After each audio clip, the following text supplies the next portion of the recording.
Kurang ajar kamu Arthur, berani-beraninya kamu. Ada apa ini? Suara gaduh Ki Barjo dan Mas Arthur membuat Yilya seketika menghampiri. Tidak biasanya Ki Barjo dan Mas Arthur bergaduh. Bahkan Ki Barjo sampai menggunakan nada bicara yang sangat tinggi. Yilya sangat khawatir jika terjadi hal-hal yang tidak diinginkan. Meski air mata masih membasahi pipi, Yilya tetap berusaha meleraikan mereka. Mas Arthur tampak salah tingkah. Ia menjawab, "Kamu istirahat saja sayang, Mas lagi ngobrol sama Ki Barjo." "Ngobrol apa Mas sampai teriak-teriak begitu? Kita lagi membicarakan sesuatu. Kamu istirahat ya. Keadaan kamu sekarang belum pulih. Mas tahu, kamu pasti masih kehilangan Kina." "Benar Mas, tapi apa Mas juga nggak ngerasa kehilangan Kina?" Ki Barjo tersenyum tipis ketika mendengar perkataan yang terlontar dari bibir Yilya. Melihat keadaan Yilya yang semakin memburuk, Ki Barjo mengurungkan niat terlebih dahulu untuk menceritakannya sesungguhnya. "Mas sangat kehilangan sayang. Mas, aku sama sekali gak merasakan bahwa Mas benar-benar kehilangan Kina," seru Yilya kesal. "Maaf Ki, Yilya masuk dulu," lanjutnya berpamitan pada Ki Barjo. Ki Barjo mengangguk cepat. Ia terus memperhatikan pergerakan Yilya. "Aku menyuruh Nyai Li untuk membunuh Kina karena dia," ujar Mas Arthur kembali melanjutkan pembicaraan. Namun belum sempat ia menyelesaikan perkataannya, Yilya memotong perkataan itu dengan cepat. "Apa?" Nafas Yilya tersenggal. Mas Arthur mengusap wajah gusar. Ia menyesali kalimat yang keluar begitu saja tanpa melihat situasi. Padahal ia merasa jika jarak antara dirinya berdiri dengan langkah kaki Yilya sudah cukup jauh. Namun ternyata pendengaran Yilya sangat tajam. Air mata Yilya seketika berjatuhan. Ia mendengar dengan jelas jika Mas Arthurlah yang menyuruh Nyai Li untuk membunuh buah hatinya. Perasaan Yilya hancur. Pikirannya melayang jauh, berusaha menangkap satu persatu pertanyaan yang seketika muncul dalam benaknya. Yilya kembali melangkahkan kaki mendekat. Tubuhnya gemetar hebat. Ia sangat tidak menyangka jika Mas Arthur ada kaitannya dengan kematian Kina. Ayah macam apa dia? Bisa-bisanya terlintas dalam benak Mas Arthur untuk membunuh Kina.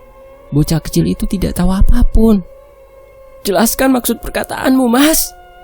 Mas Arthur memejamkan mata sebentar. Ia sangat merasa kacau. Sementara itu Ki Barjo tetap bergeming. Yilya tidak peduli lagi jika ia menumpahkan kemarahannya di depan Ki Barjo. Yilya benar-benar merasa kecewa, marah, dan benci. Perkataan apa sayang?" tanya Mas Arthur dengan sangat lirih. Ia sangat berharap jika Yilya sama sekali tidak mendengar sesuatu yang keluar dari bibirnya. Padahal kini Yilya tampak marah besar. "Gak usah berpura-pura Mas, aku dengar." Mas Arthur mulai gagapan. "Sayang, maksud Mas..." "Aki pulang dulu Yilya. Selesaikan urusanmu dengan Arthur. Setelah itu segera temui Aki untuk mengetahui kebenarannya. Mulai hari ini, Aki tidak akan menutupi sesuatu darimu. Binatang lebih terhormat dibandingkan dengan seorang ayah yang tega membunuh anaknya," jelas Ki Barjo sembari melontarkan senyum. Yilya berusaha mencerna perkataan Ki Barjo. Namun untuk saat ini, ia tidak bisa. Pikirannya terlalu kacau untuk dapat mencerna perkataan orang lain, jika lebih dari satu. Emosinya tidak stabil. Bayangan ketika dirinya mengandung dan melahirkan Kina terus menghampiri. Pedih sekali. "Mas, selama ini aku tidak pernah menanggapi semua pikiran buruk tentang kamu, Mas. Padahal aku sudah tahu sebelumnya kalau Maslah seseorang yang membunuh Bu Eni." Mas Arthur semakin tercekat. Selama ini, ia memang menyadari jika Yilya mengetahui perbuatan kejinya. Tapi Mas Arthur sangat tidak menyangka jika Yilya akan mengatakan hal tersebut di hadapannya. Selama ini, Yilya selalu bersikap baik. Ia sangat berusaha untuk bersabar dengan Mas Arthur. Namun, perkataan yang didengarnya mampu membuat Yilya sangat kalap. "Mas tidak..." "Dengar dulu aku Mas," bentak Yilya. Kini ia sama sekali tidak dapat menahan emosi. Kina itu anak kita. Dia darah daging kita, Mas. Orang tua mana yang tega membunuh darah dagingnya sendiri? Kamu masih punya akal kan, Mas? Yulia, kamu juga harus dengar penjelasan Mas. Mas Arthur menatap lekat kedua bola mata Yulia. Namun, Yulia merasa sangat muak dengan tatapan itu. Padahal biasanya ia selalu menyukai tatapan menenangkan dari Mas Arthur. Penjelasan apa lagi, Mas? Sekarang aku tanya, kamu korbanin Kina untuk apa, Mas?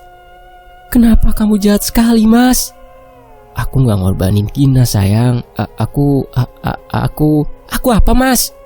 Kalau kamu gak salah, kamu gak akan kelihatan takut seperti ini. Aku gak nyangka ya, Mas berbanding jauh dengan apa yang ada di dalam benakku. Selama ini, aku berusaha melupakan kejadian malam itu. Aku lihat dengan mata kepala aku sendiri kalau Mas dan Nida memutilasi mayat Bu Eni. Yulia berusaha mengatur nafas. Ternyata ini jawaban dari semua pertanyaan aku tentang mayat dalam sumur yang selama ini. Mas itu... Jangan lancang, sayang. Kamu gak tahu apa-apa, jadi lebih baik diam. Mas Arthur mulai melontarkan sorot mata tidak suka. Ia mulai merasa kesal dengan perkataan istrinya. Mas, Kina meninggal itu karena kamu! Bedak Mas Arthur seketika meluapkan emosi. Yulia terperangah dengan bentakan Mas Arthur. Bisa-bisanya ia menyalahkan Yulia, sementara Mas Arthurlah si pembunuh itu. Apa maksud kamu, Mas? Kina meninggal karena kamu. Kalau kamu tidak ikut campur tentang sumur itu, Kina gak akan pergi. Dan kalau Mas gak nyuruh Nyai Li bunuh Kina, dia juga gak akan pergi, Mas. Aku benci sama Mas. Ternyata Mas lebih jahat dari semua makhluk yang pernah aku temui, Mas. Mas, plak! Perkataan Yulia terhenti seketika. Jemarinya memegang pipi kanan yang terasa sangat perih.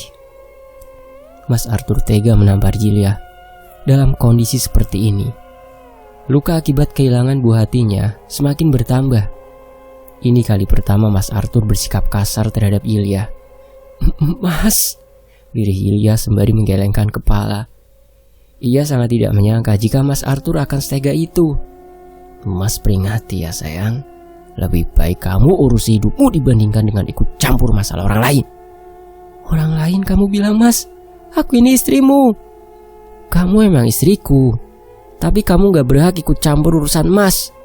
Ini akibatnya jika kamu ceroboh. Mas peringati sekali lagi ya, sayang. Jangan pernah ikut campur dengan kejadian yang ada pada sumur. Jika tidak apa, Mas? Tanya Yulia cepat. Kamu akan tahu sendiri akibatnya, bentak Mas Arthur. Ia berlalu pergi meski pembicaraan belum selesai. Yulia menggerutu dalam hati. Ia merasa sesak dan sangat terluka. Yulia berjalan gontai menuju kamar Dama sembari memegang dada yang terasa sesak.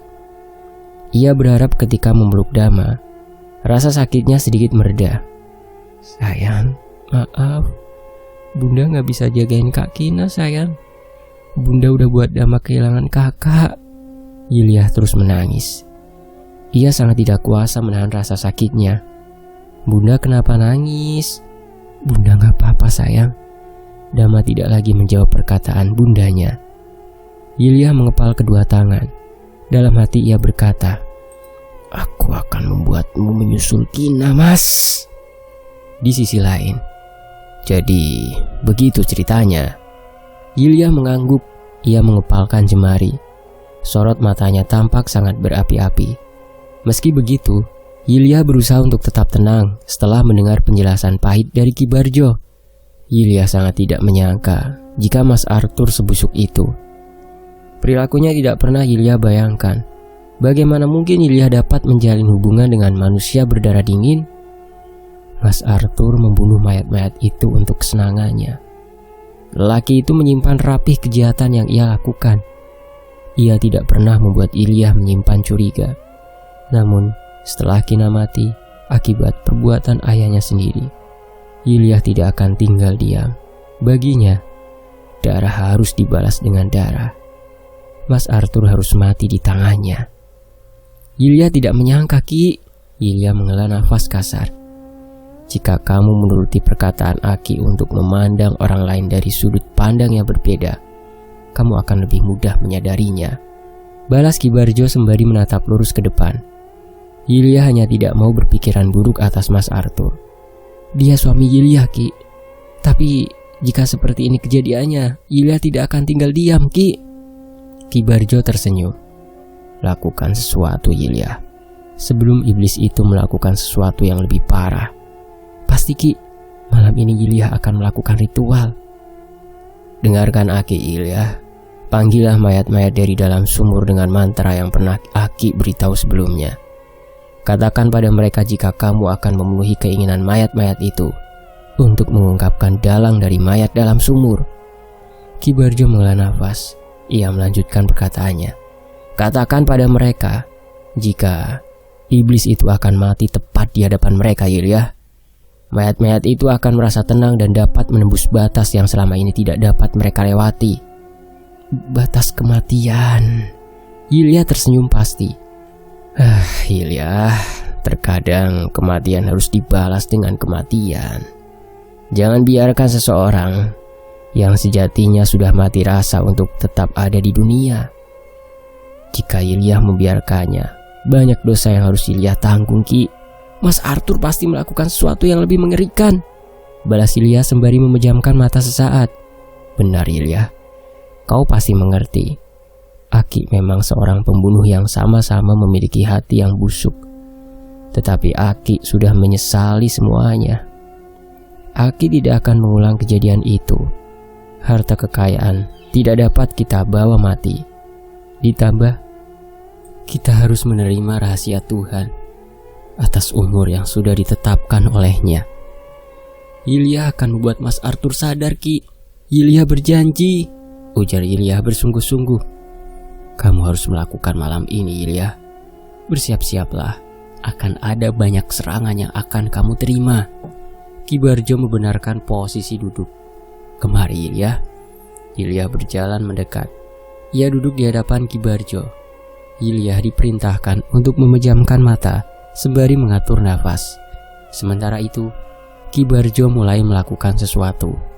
Ia meletakkan tangan tepat di atas kepala Yilya, kemudian membacakan suatu kalimat yang mampu membuat Yilya tercengang. Berikan ruang untuk perempuan ini menyelamatkan mayat-mayat itu. Ki Barjo meniup pucuk kepala Yilya sembari mengelus perlahan.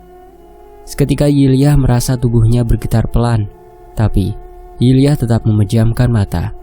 Ia menuruti setiap instruksi yang Ki Barjo berikan. Sebutkan nama Arthur dalam hati, Yilya. Sertakan alasan mengapa kamu ingin memusnahkan lelaki itu dari dunia ini. Yilya menuruti perkataan Ki Barjo.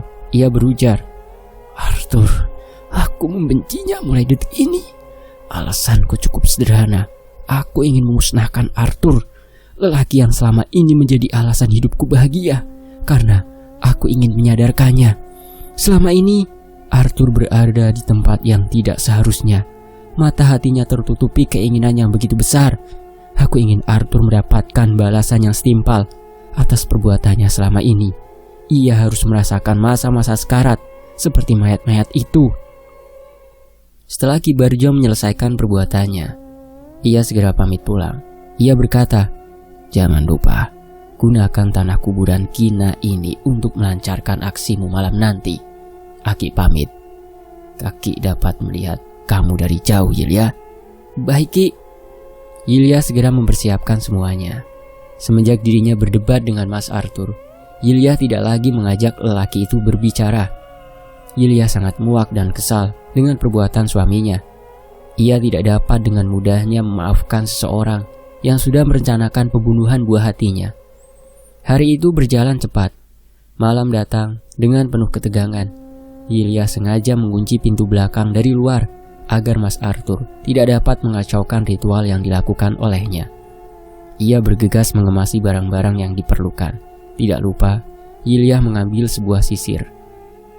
Malam ini terasa sangat dingin. Yilya merasakan tubuhnya menggigil dan gemetar hebat. Ia bahkan tidak mengenakan baju panjang. Yilya mempercepat pergerakannya. Kain kafan diletakkan tepat depan sumur. Tidak lupa dengan tanah kuburan Kina yang masih basah. Ilya menaburkan tanah itu sembari mengatakan sesuatu. Aku datang menemui kalian. Setelah barang-barang itu tertata rapi, Ilya mulai membakar kemenyan. Ia duduk tepat di tengah kain kafan. Mayat-mayat akan pergi ke tempat yang sesungguhnya. Datanglah, datang kemari untuk membantuku menyelesaikan semua persoalan ini. Angin berembus kencang. Ilya tetap fokus dengan tujuan utama. Sampai akhirnya Ilya mencium bau darah. Bau itu sangat menyengat, membuat Ilya merasa mual. Untung saja Ilya tidak menumpahkan isi perutnya. Ia terus menahan, kemudian membuka kedua bola mata perlahan. Kami mempercayaimu, Ilya. Sosok perempuan berbaju putih, merah, muncul dari dalam sumur. Sungguh pemandangan yang sangat mengerikan. Mayat-mayat lain keluar begitu saja dari dalam sumur. Berawal dari ujung rambutnya, hingga kedua tangan memegang erat tepi sumur.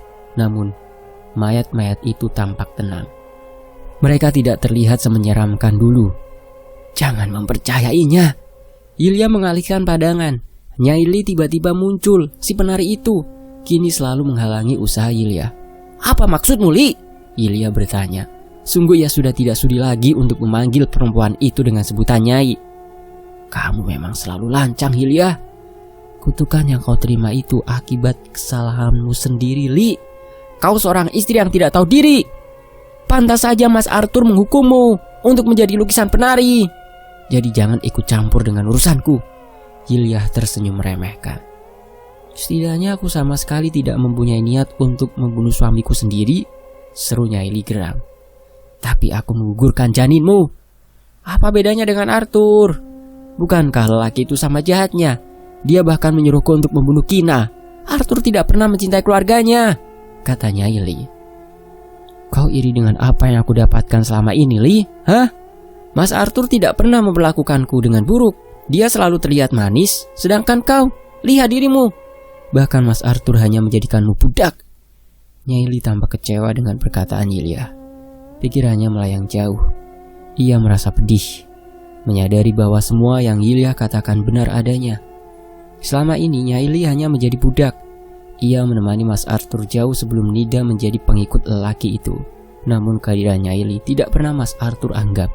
Mas Arthur hanya memanfaatkan Nyai Li. Jika Nyai Li melakukan kesalahan, Mas Arthur tidak segan-segan menghukumnya. Selama bertahun-tahun, Mas Arthur terus menikah dengan perempuan berbeda. Meski begitu, Nyai Li tetap setia. Ia terus menemani Mas Arthur. Sampai akhirnya Nyai Li merasa amat sakit ketika mengetahui bahwa Mas Arthur hanya memanfaatkannya. Tutup mulutmu atau kau rasakan ini, sialan. Ilya meneruskan perkataan Nyai Li. Ia melemparkan tanah kuburan hingga tepat mengenai wajah Nyai Li. Tanpa menunggu waktu lama, Ilya menyisir rambutnya selama beberapa menit. Sisir tersebut dapat mempengaruhi kekuatannya untuk melawan Nyai Li. Jangan macam-macam kau. Nyai Li tampak ingin mendorong Ilya. Namun seketika tubuhnya terpelanting jauh akibat perisai yang Ilya gunakan. Sisir ini sangat bermanfaat. Ilya kembali tersenyum penuh kemenangan. Sialan, berani sekali kau, Ilya. Ucapkan selamat tinggal untuk dunia, Li.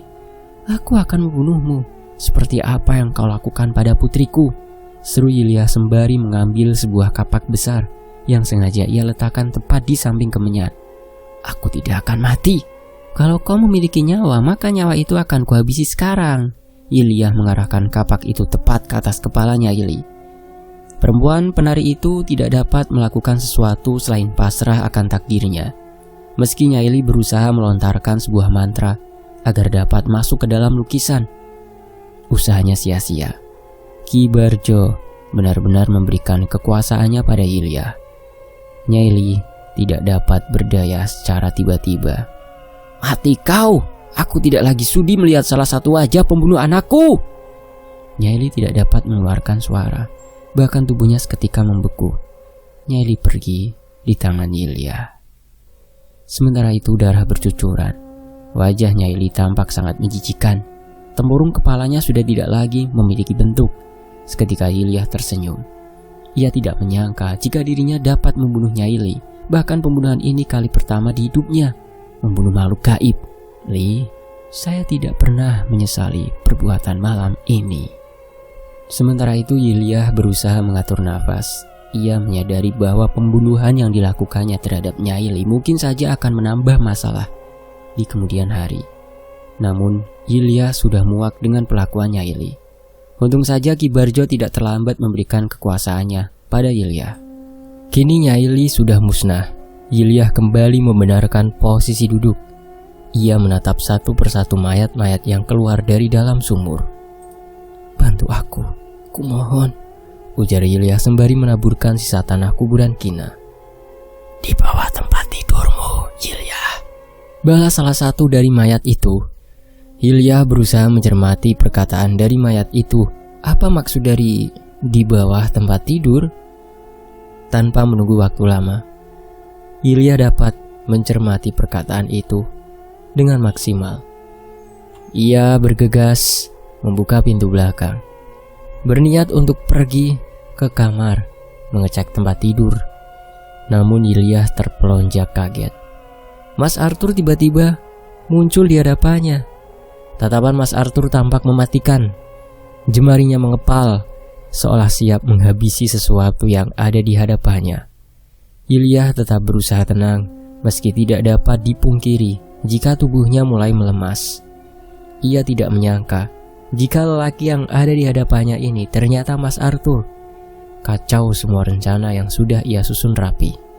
Mas Arthur mendorong tubuh Yulia, membuat perempuan yang selama ini menemani hidupnya terjatuh. Yulia tidak habis pikir jika Mas Arthur akan sekalap dan sekasar ini.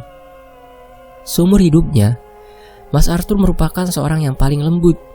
Tapi mengapa? "Kurang ajar kamu, Yulia!" Mas Arthur menuju ke arah Yulia sembari menggertakkan gigi. Hancur sudah ritual malam ini. Mas Arthur menendang semua benda yang ada di atas kain kafan. Mayat-mayat itu pun menyaksikan perlakuan Mas Arthur. Di antara mereka tampak sedih, bahkan beberapa di antaranya menangis. Yulia dapat merasakan, mungkin saja mayat-mayat itu bersedih karena perlakuan Mas Arthur tidak pernah berubah. Selain itu, mungkin saja mereka seolah melihat perlakuan kasar Mas Arthur ketika menghabisi nyawa mereka masing-masing. "Mas, berhenti!" "Untuk apa kamu ikut campur mengenai masalah ini, Yulia? Kamu mau mengacaukan semua." Jemari Yulia meremas baju. Ia tidak menyangka jika raut wajah Mas Arthur dapat terlihat semengerikan ini. Ia menjawab, "Maaf Mas, sepertinya kamu sudah tahu jawabnya." "Mas menyesal telah menikah denganmu, Yulia." Hati perempuan mana yang tidak terluka ketika mendengar perkataan yang sangat menusuk jiwa? Bahkan perempuan setegar Yulia pun tidak kuasa menahan air mata. Selama ini Yulia selalu menerima segala kekurangan Mas Arthur. Perempuan itu tidak pernah berhenti mencintai suaminya. Namun, inikah balasan yang ia dapatkan? Kehilangan buah hati yang selama ini ia rawat dengan penuh kasih. Ditambah, jantungnya berdegup kencang. Kali ini bukan karena ia merasa jatuh cinta, melainkan ia merasa bahwa dirinya menjadi perempuan yang paling hancur di dunia ini. "Mas, kamu sudah menghancurkan dunia yang selama ini, Mas." "Aku tidak menghancurkannya, Mas." "Jelas-jelas kamu sudah menghancurkannya, Yulia. Lihat mereka." Mas Arthur menunjuk ke arah mayat-mayat. Mereka mematung, menyaksikan perkelahian antara Yulia dan Mas Arthur. "Mereka tidak akan muncul begitu saja. Mas tahu karena ini ulahmu."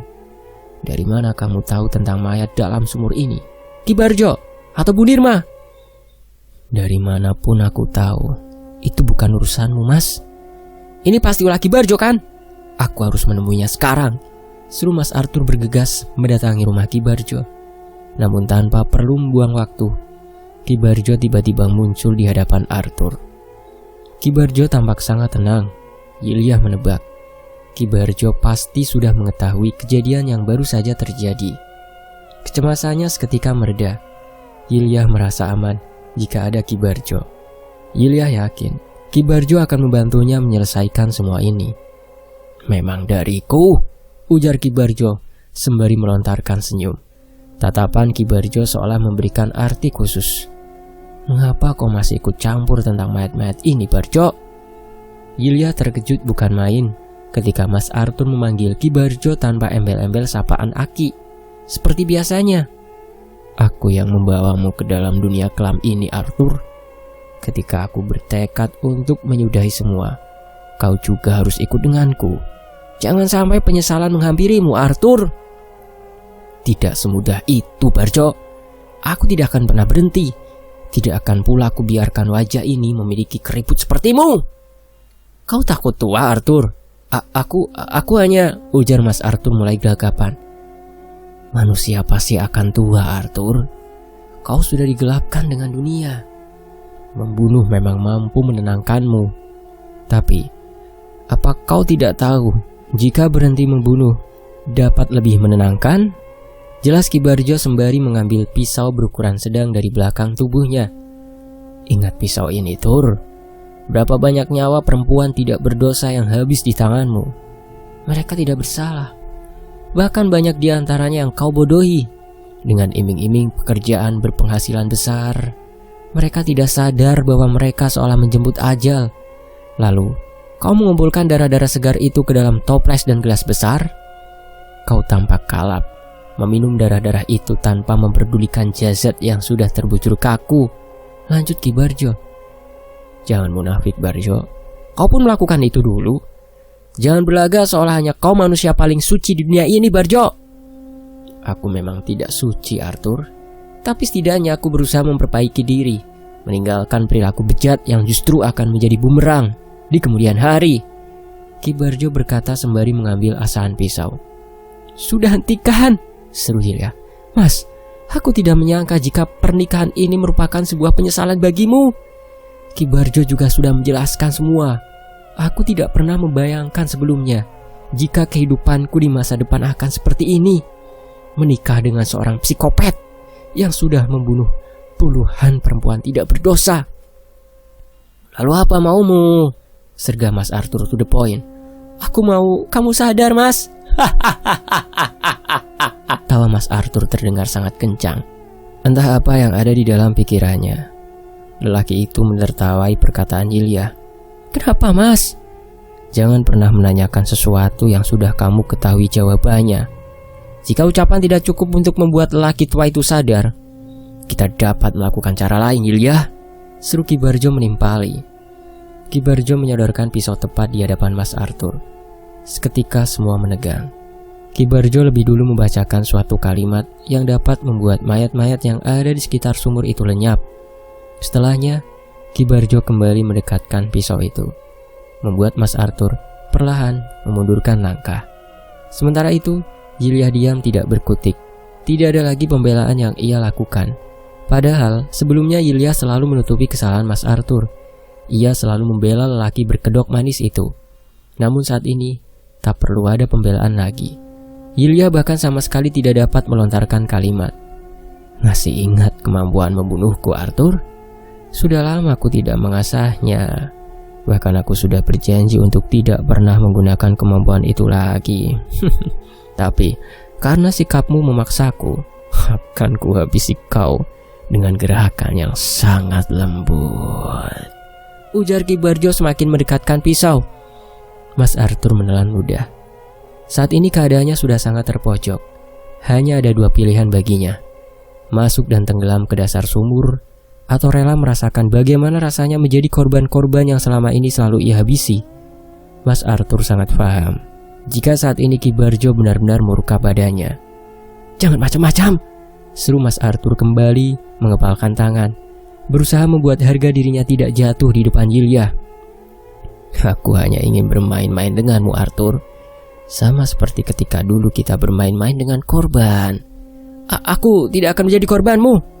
"Kalau iya, bagai..." Perkataan Ki Barjo terputus ketika seorang perempuan berlari cepat, kemudian menarik tubuh Mas Arthur. Perempuan itu tentu saja bukan Yilya. Yilya sudah tidak memiliki rasa peduli. "Kembalilah bersama kami, Barjo. Jangan sia-siakan ilmu yang kau miliki. Dengan begitu kita dapat kembali merancang pembunuhan lain, seperti yang pernah kita lakukan dulu." Perempuan itu Nida. Ia mengenakan kaos hitam, tidak lupa membawa pisau yang berukuran lebih besar.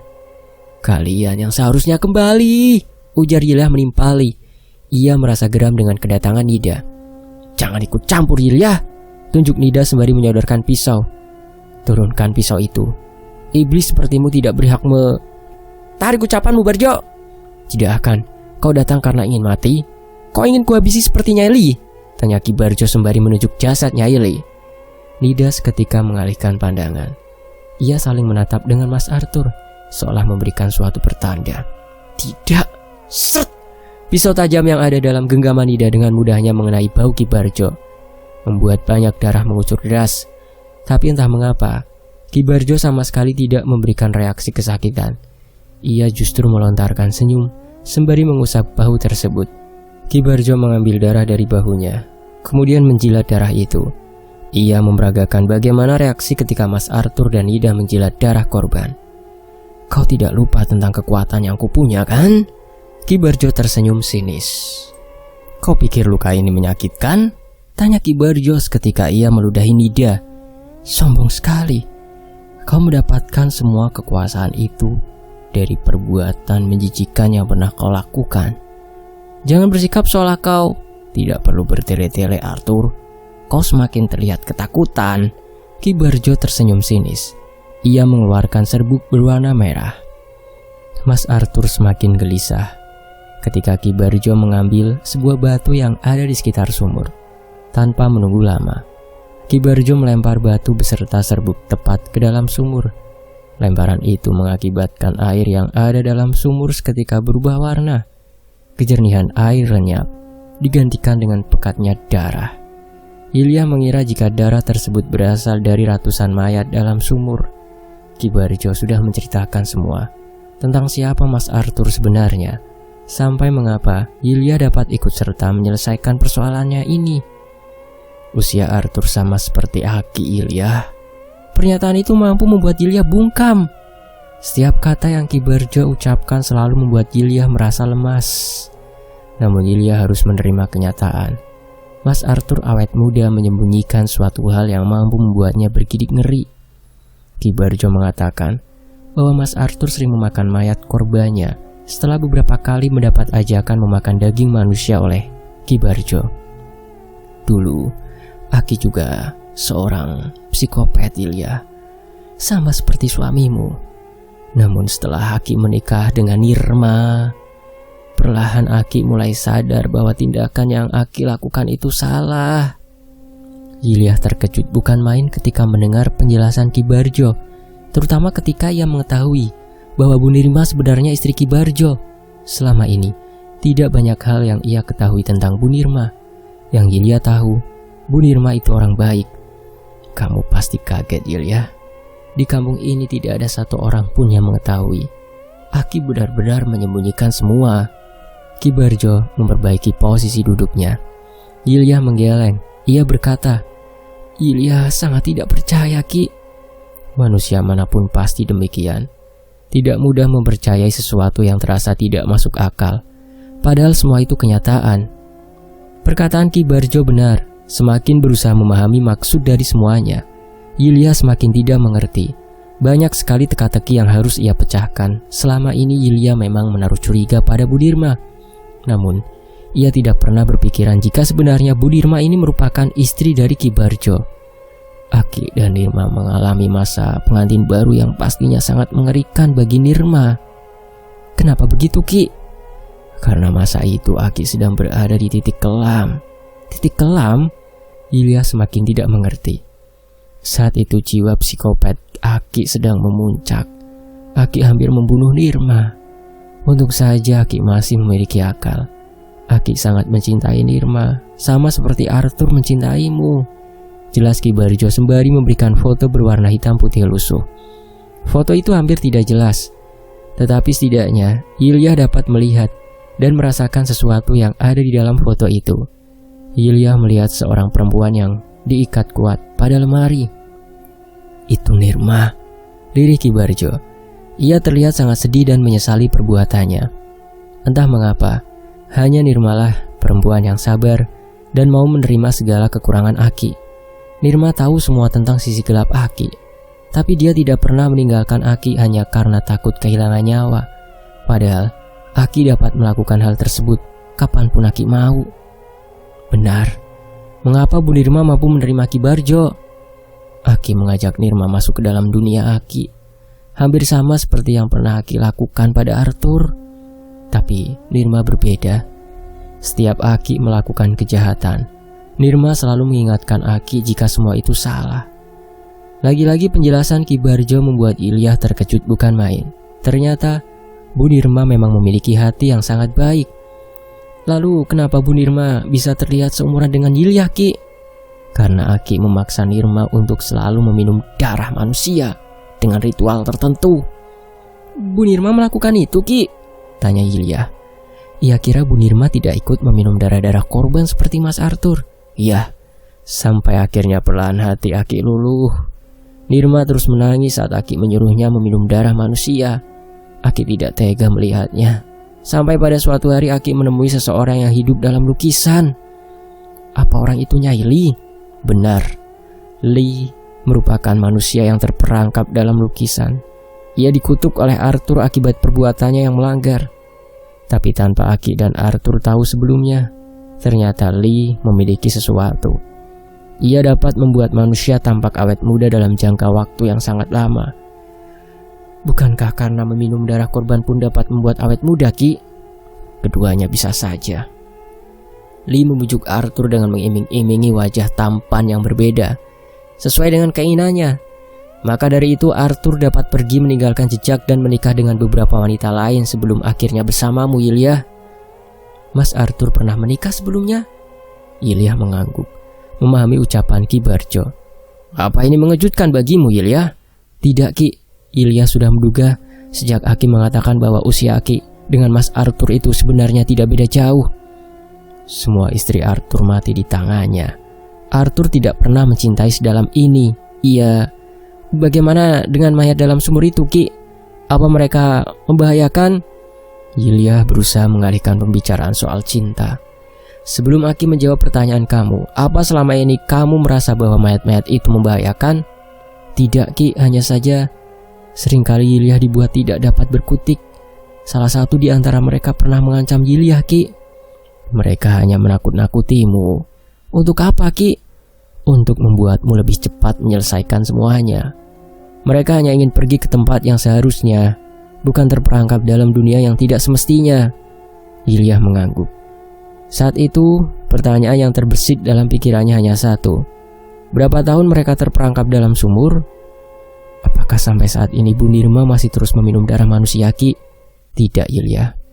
Kekuasaan Aki sudah besar ketika Nirma memutuskan untuk berhenti meminum darah manusia. Akhirnya Aki mulai luluh dan menuruti kemauan Nirma. Tapi Aki tidak bisa selesai begitu saja. Aki mempunyai tanggung jawab untuk membuat Arthur pun sadar. Pada kenyataannya, Arthur memiliki hati yang sangat keras. Kami hampir kehabisan cara untuk membuat laki itu mau menghentikan segalanya.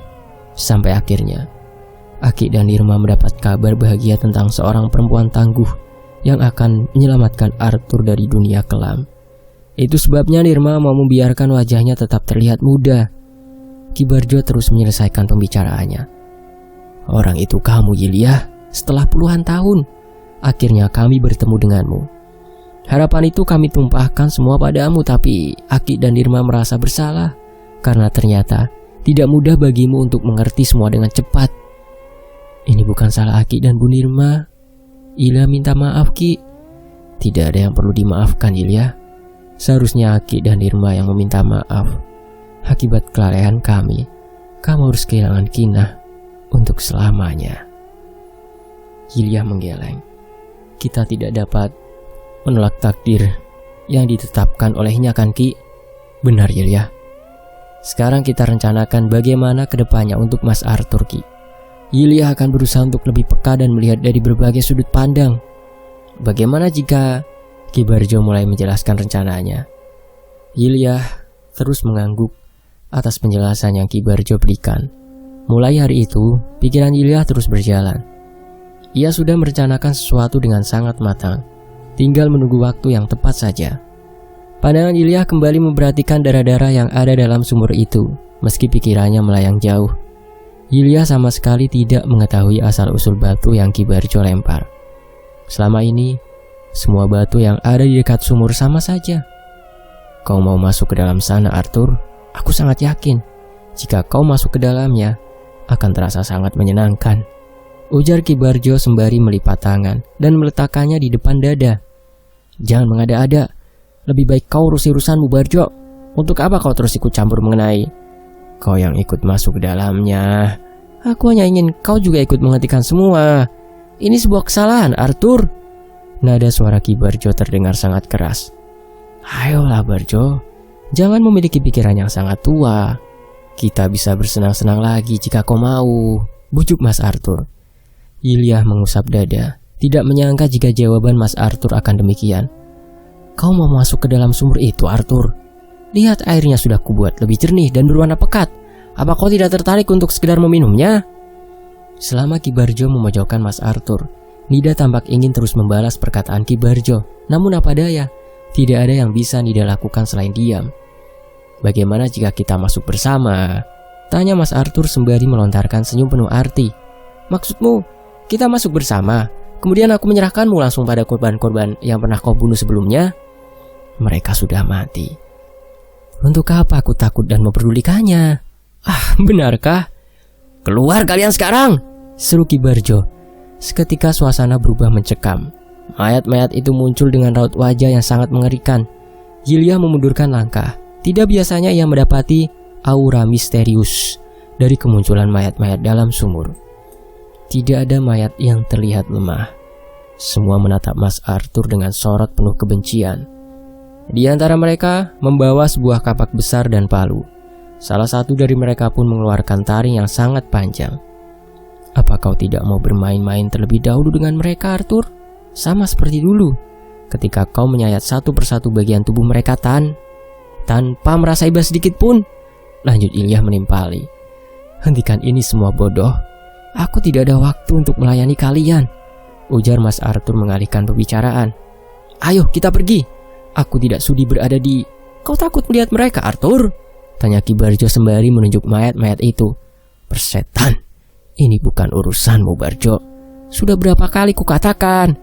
Tentu menjadi urusanku, Arthur, sekarang. Sekarang pilihanmu hanya dua.